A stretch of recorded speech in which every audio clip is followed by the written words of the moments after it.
the Panama Canal. Considered by many to be the eighth wonder of the world, it cuts through 50 miles of dense tropical jungle and solid rock,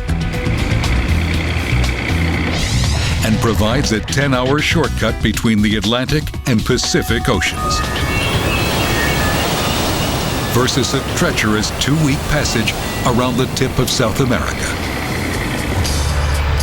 Each year, thousands of ships go through the canal and are literally lifted across Panama's mountains by a remarkable series of water elevators and man-made lakes. When the canal was finished in 1914, it was a marvel of engineering, able to handle the mightiest ships of its day. But that time has passed. Today, new supercargo ships are double, even triple the size, putting Panama at a crossroads. Do they gamble billions on redesigning the canal for the 21st century?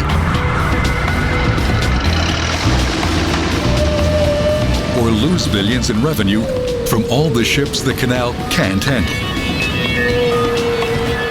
The very future of that country could be riding on that decision.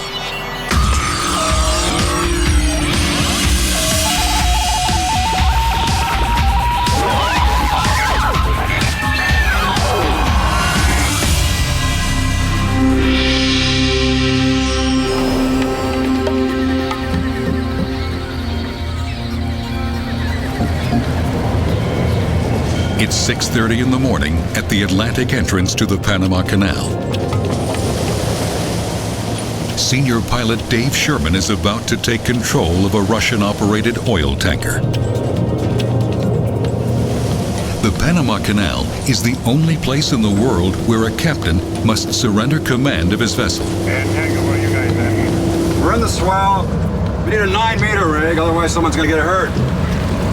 After 25 years on the job, Dave still looks at every canal crossing as an adventure and knows he can never let down his guard.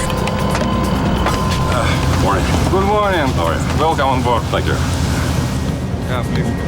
Navigating the canal is a high-pressure, highly skilled job from end to end. Captain. Good morning. Dave Sherman. How are you? Dave's now responsible for the ship and its cargo. In every lock, around every bend, danger lurks. Even the smallest mistake could be catastrophic.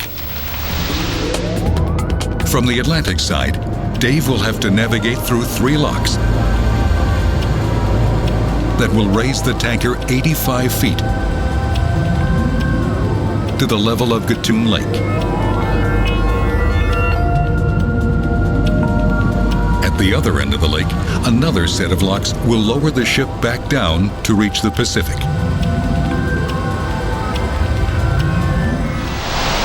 The locks are the key to the canal. But how do you pick up a giant cargo ship or oil tanker? Each lock consists of 3 separate but connected chambers. As the ship enters the first lock chamber, specially trained workers cast ropes to attach 1-inch thick steel cables to the bow and stern of the ship. These are connected to high-powered locomotives that ride along either side of the canal. These locomotives can tow 35 tons.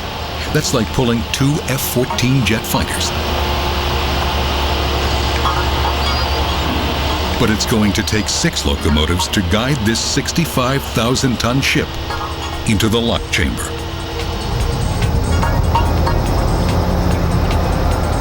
Dave slows the engines.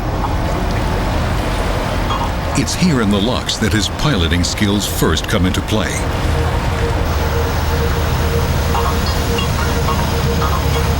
The Russian captain is nervous. His ship is 105 feet wide. Each lock chamber is 110 feet wide. That leaves only 2.5 feet of clearance on either side.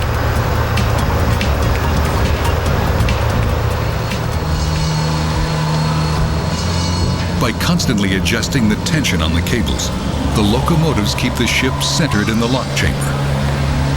Their movement must be perfectly synchronized to keep the cables taut.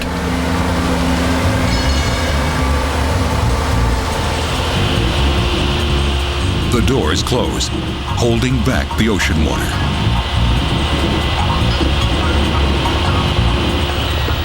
Up in the nearby control tower, operators turn the valves, releasing fresh water from Gatun Lake to raise Dave's ship. Control house. Yes. These are the same controls that were installed more than 90 years ago.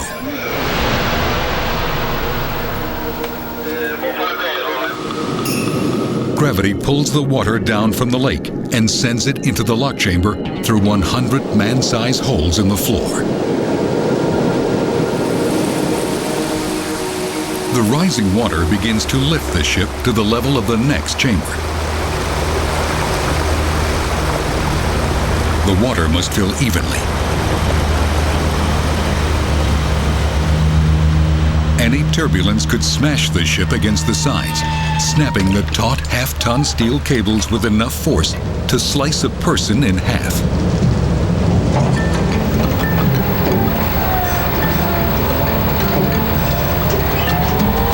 Once the ship has been raised, the locomotives climb to the next elevation.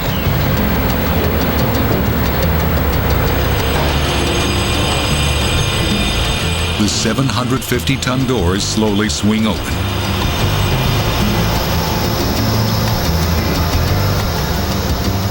The process is repeated until the ship has reached the level of the lake, 85 feet above the Atlantic.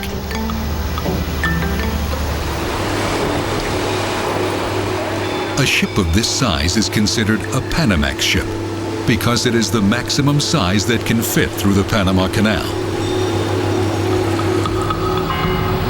When the canal first opened in 1914, the size of the locks in Panama actually set the standard for shipbuilders.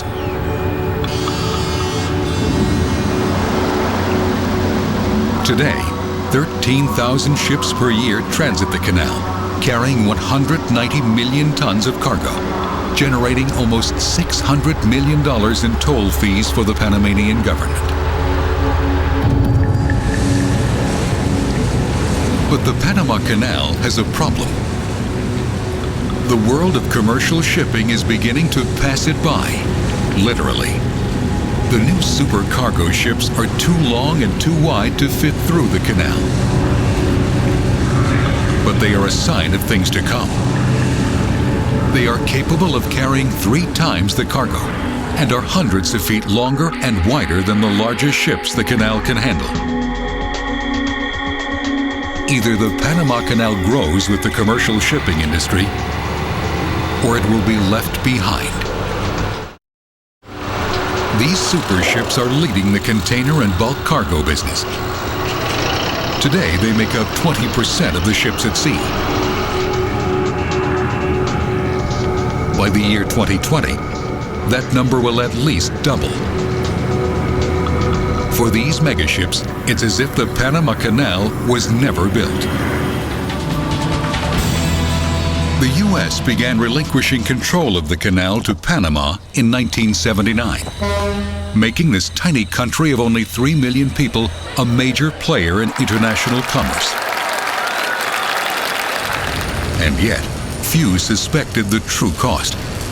They would soon discover that their golden egg had lost some of its luster. Not only were they losing business to the supercargo ships, but the canal itself had become dangerously run down. Major improvements were needed, and quickly, simply to keep the Panama Canal open. The Panamanian people play the most important role in our decision making. The canal is extremely important for Panama. So the benefit that any expansion on any program that we put forward has to benefit the people. Many of the improvements are already underway. 100 more powerful locomotives, each costing $2 million, now guide the ships through the locks. A fleet of stronger, more maneuverable tugs is already escorting vessels, like this 80,000-ton container ship, through the narrowest part of the canal.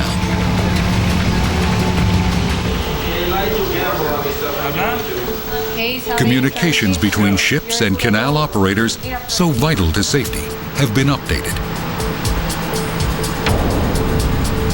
A global positioning satellite system helps engineers to monitor the movements of many ships in the canal with pinpoint accuracy.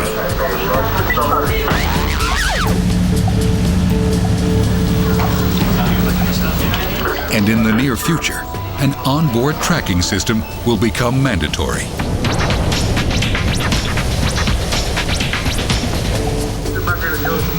But these improvements are the easiest parts of the renovation. Far more difficult ones lie ahead, such as widening the canal where it cuts through Panama's mountainous spine. It is a daunting challenge, both in its scale and in its projected cost, $7 billion. Panamanians could be gambling with the very future of their country. And yet, do they really have a choice? Bulldozers will have to clear-cut thousands of acres of jungle at both ends of the canal. Excavators will need to dig deep into the earth, through thousands of feet of unstable rock and mud.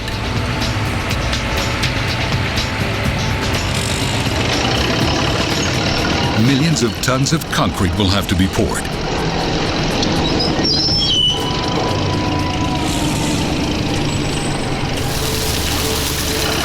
But the biggest engineering challenge of all will be building brand new locks next to the current ones.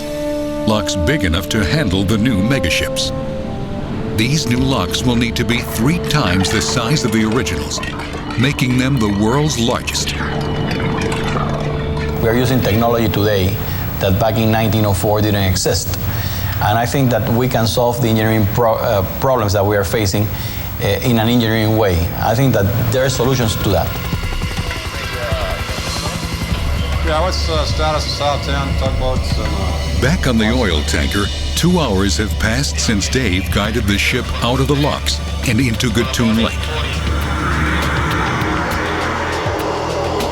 It's a freshwater lake that covers an area 6 times the size of Manhattan. The lake is the great engine that powers the canal. It pumps 55 million gallons of water into the locks to lift and lower each ship through the canal.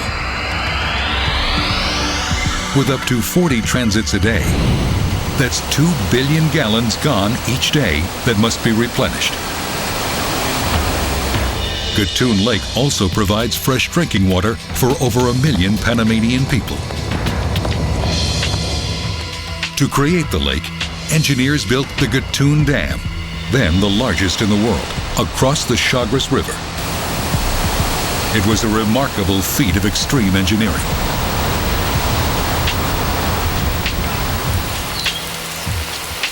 The lake is replenished by Panama's heavy rains. But there's a problem.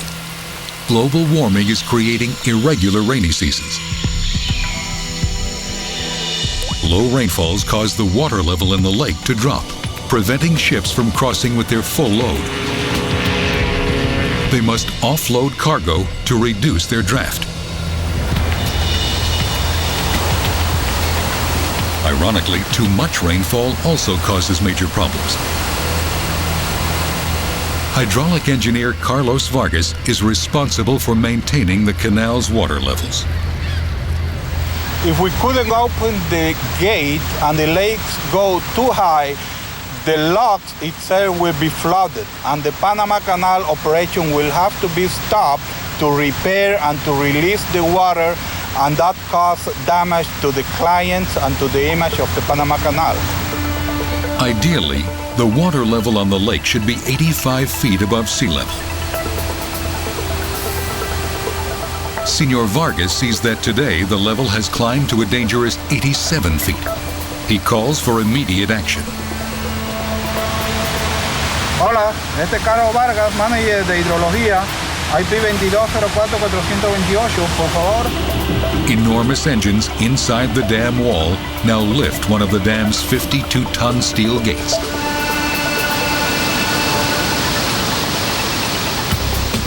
Within 5 minutes, 20 million gallons of water surge out into the spillway on their way to the sea. And the water level falls to a safe 85 feet. Meanwhile, the oil tanker has made its way across Gatun Lake and is about to enter one of the most treacherous sections of the canal, the Gaylord Cut. This is the narrowest part of the canal, a twisting, turning channel cut through Panama's mountainous spine. This is where Dave's skills get their toughest tests. These mountains were the reason why the canal project almost never happened. The idea seemed so simple.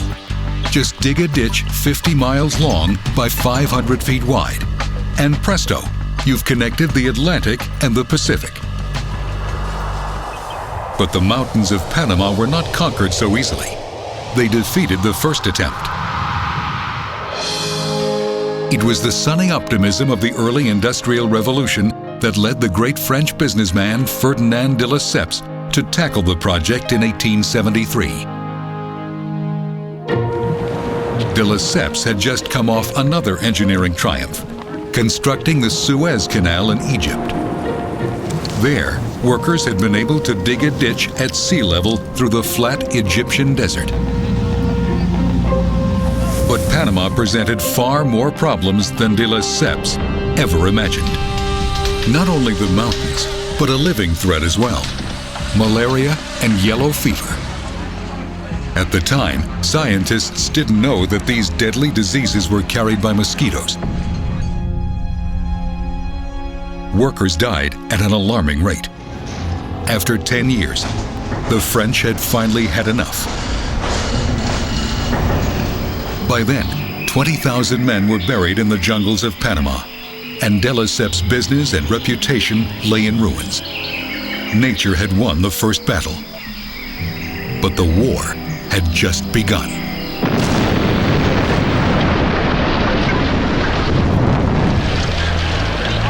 The next visionary to take up the cause of a Panama Canal was a real soldier, Theodore Roosevelt. Roosevelt chose John Stevens, a brilliant railway engineer, as the chief of the Panama Canal project in 1905.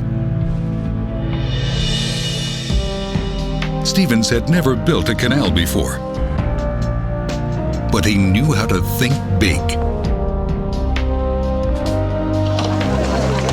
The first thing he did was to stop all construction work and focus on the health of the workers. Stevens threw all his resources into eradicating yellow fever and malaria from Panama. It worked. In just a year, the fumigation army had eradicated the diseases. Now Stevens could tackle the engineering problems. First on the list was the treacherous Chagres River, which produced killer floods. Rather than fight the river, as de Lesseps had done, Stevens decided to exploit it. He proposed damming up the river where it flowed to the Atlantic to form a lake, Lake Gatun, 85 feet above the oceans. This old film demonstrates his idea. Stevens designed a set of 3 locks on either side of the lake to lift and lower ships over the mountains to reach sea level on the other side.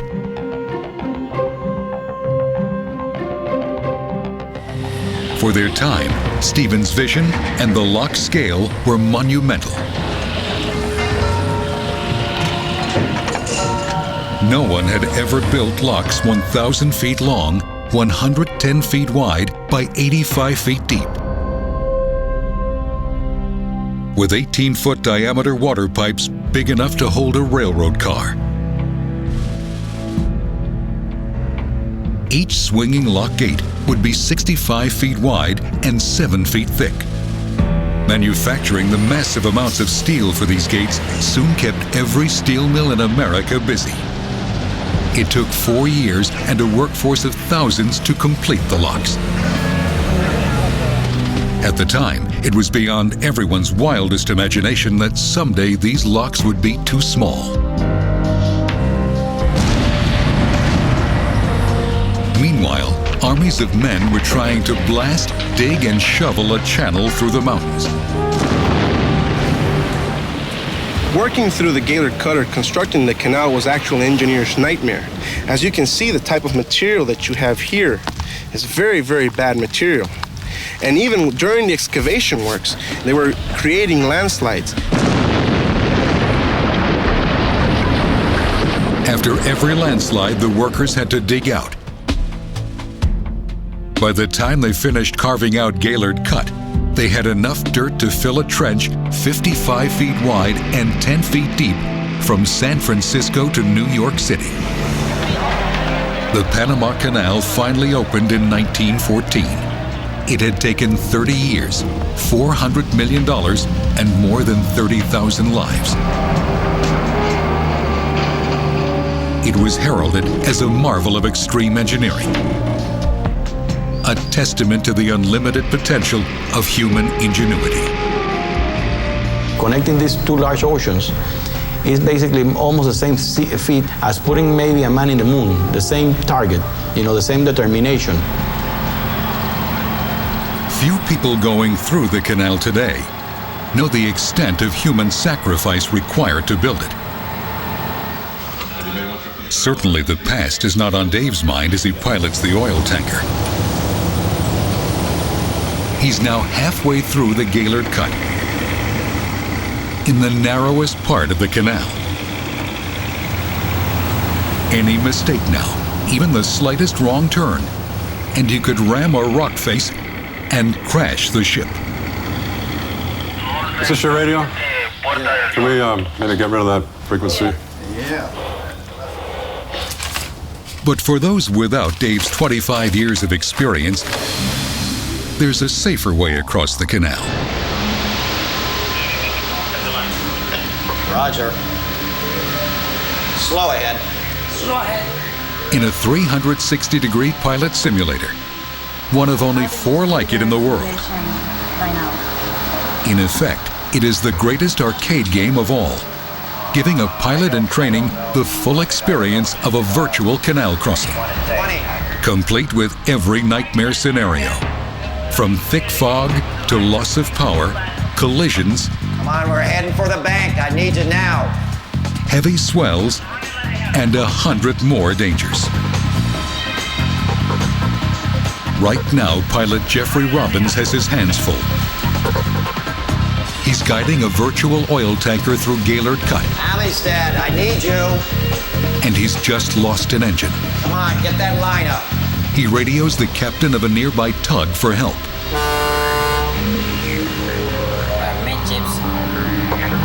He and his first mate are fighting to keep the ship from grounding on the bank.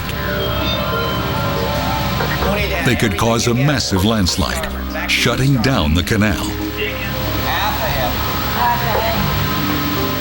Millions of dollars would be lost, and heads would roll. Okay, Unidad, stop and line up to keep that stern away from the bank. Swing around. Luckily, the port. it's a near miss. Yeah, everything's okay. And yet, even the best training for pilots cannot protect vessels or the canal itself from the greatest danger they face: landslides. They occur on the canal on a daily basis. In 1915, just a year after the canal opened, 8 miles of earth along the banks of the Gaylord Cut collapsed into the channel. The danger remains because of the unstable structure of the soil, layers of rock, clay, and shale. Not only are the banks unstable, they also slope at an angle towards the canal. When it rains, water soaks into the porous layers, adding tremendous weight to the banks. Then, gravity does the rest. It is an endless problem. Every day, all year round, dredges scoop out what has slid back in. They've been at it ever since excavations first began on the canal in the 1880s.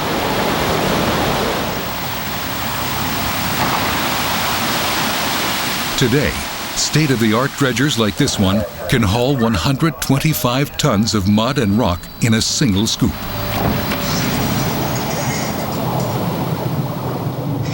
On any given day, they dig up enough mud to fill 170 Olympic-sized swimming pools.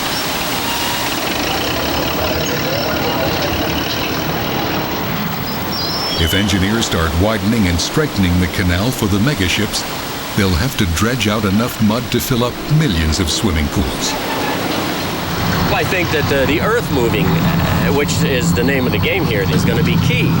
As the ships get larger and the draft gets deeper, dredging will be required to be more precise, and the demands on the production will be greater. But dredging alone won't be enough to widen and deepen the canal.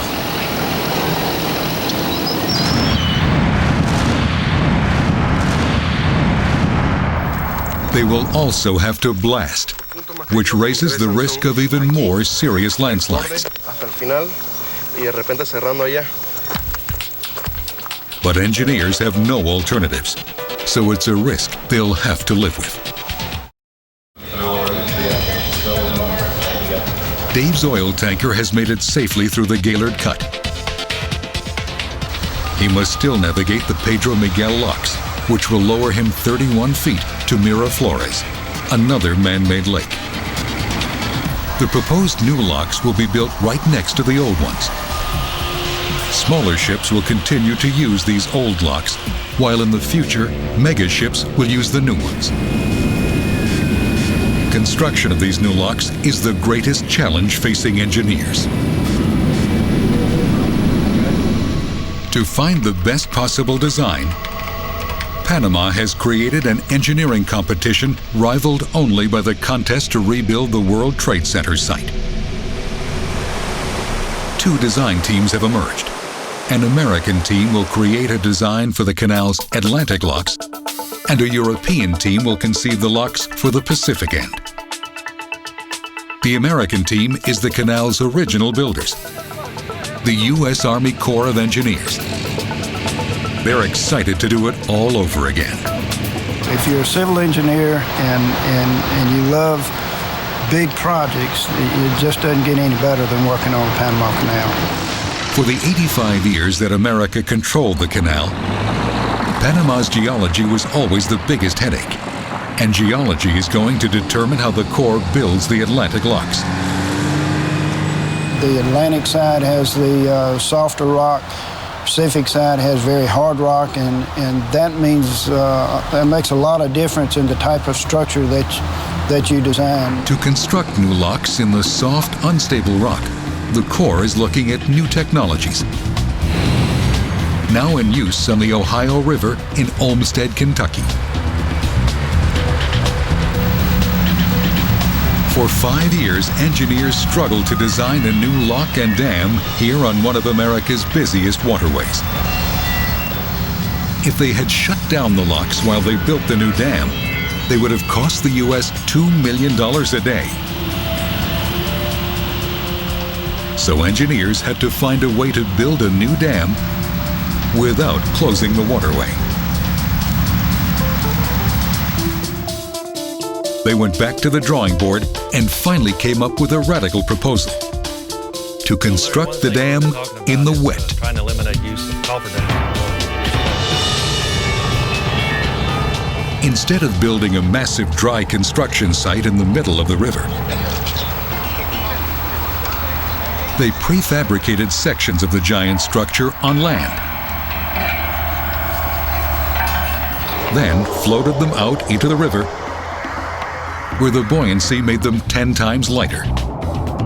Then they assembled them like Lincoln logs.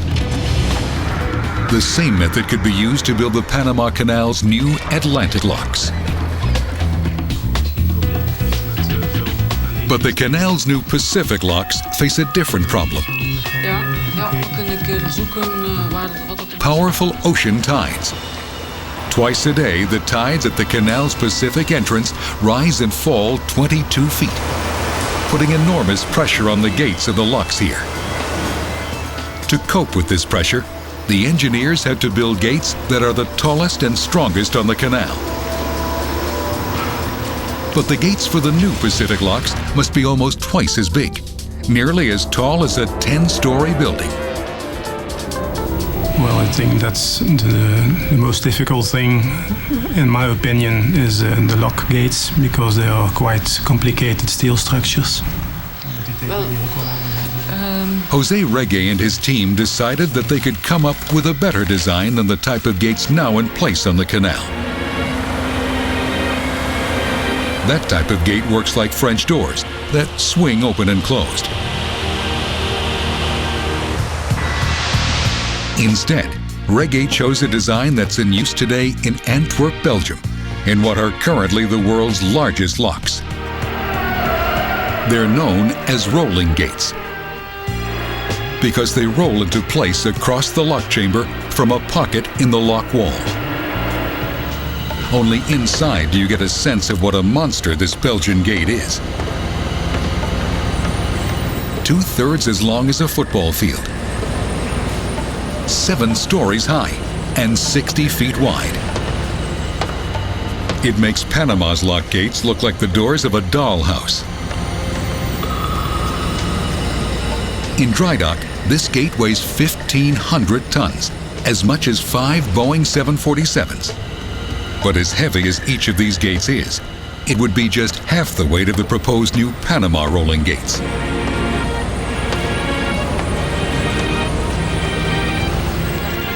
How will engineers roll a 3,000-ton gate across the 200-foot wide lock? They won't have to. As this model shows, the buoyancy of the water reduces the effective weight of the hollow gates to a mere 100 tons.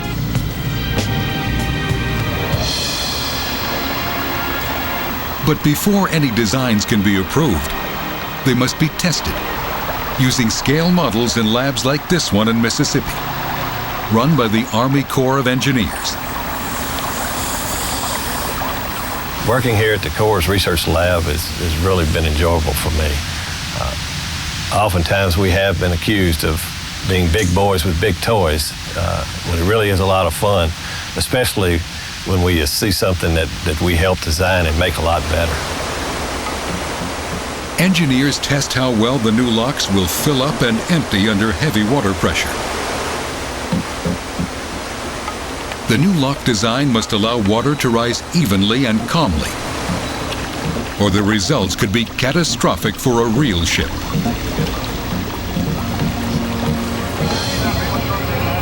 The threat of an accident is never far from the minds of the canal's engineers and pilots like Dave Sherman. He's about to guide the tanker through the final set of locks near the canal's Pacific entrance.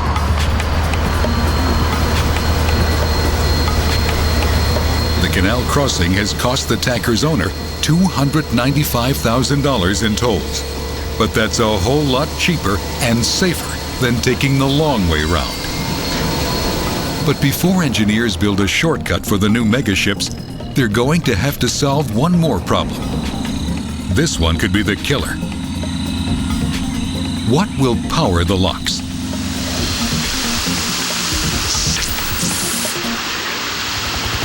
Water is the engine that drives every lock system.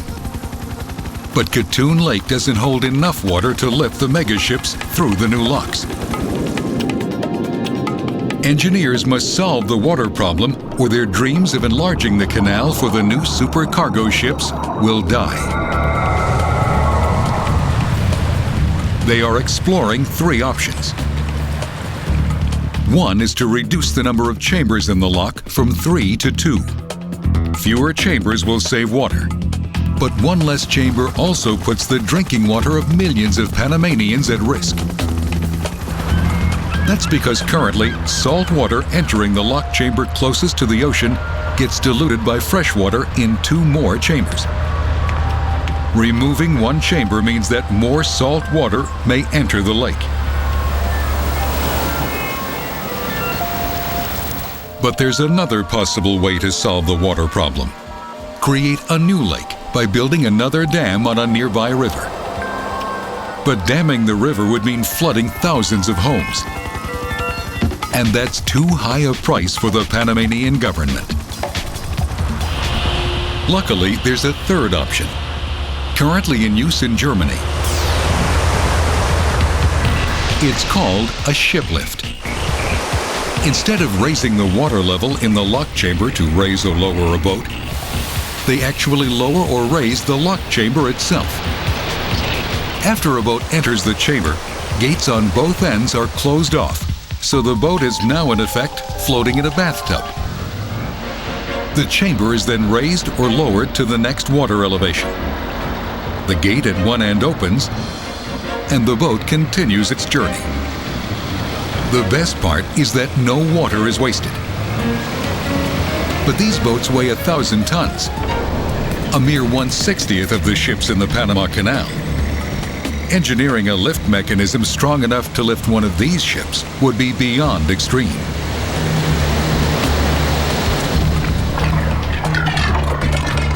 But there is another method of using water in the locks that may turn out to be the answer.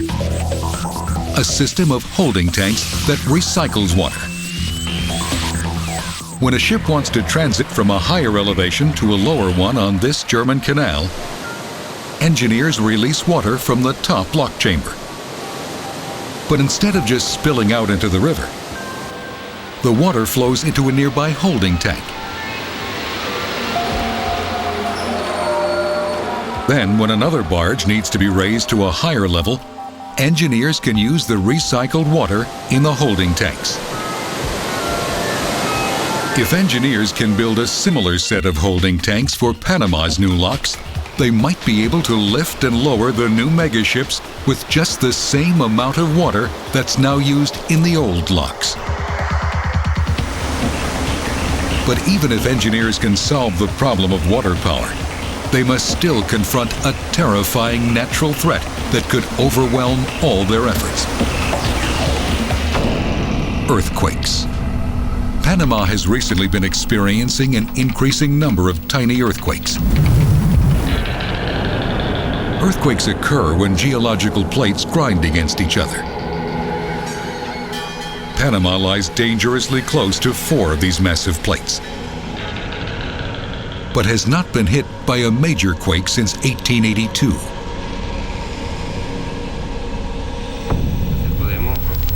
The new increase in seismic activity could actually be a good thing.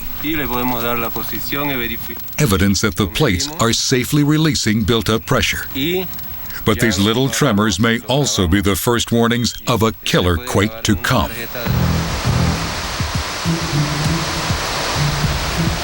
The most dangerous effect of any quake would be to damage the Gatun Dam.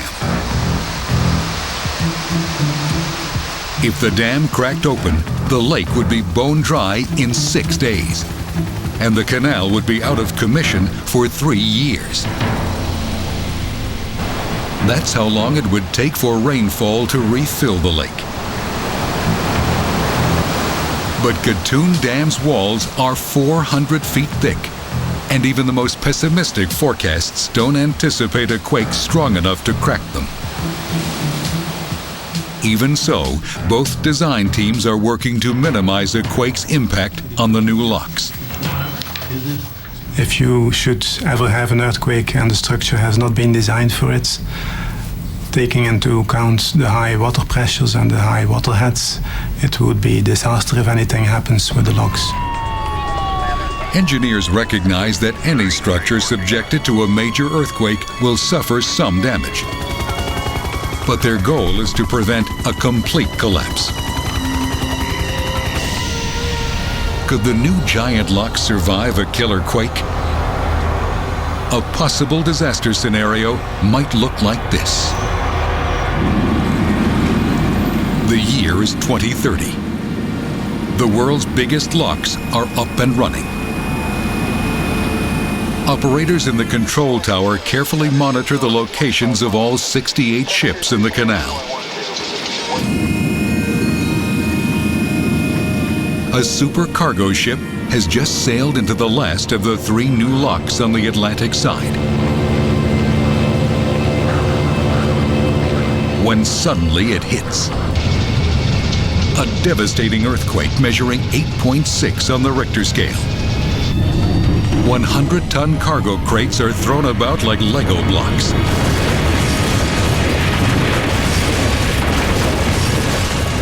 Call the Emergency Operations Center. Hello, ma'am, please. Clear the lock. Operations Center. Engineers immediately shut off the flow of water into the locks. 30 heart-stopping seconds later, it's over. The locks have sustained some damage, but they still work. Canal engineers have triumphed over the worst that Mother Nature can throw at them. At least that's what they hope will happen.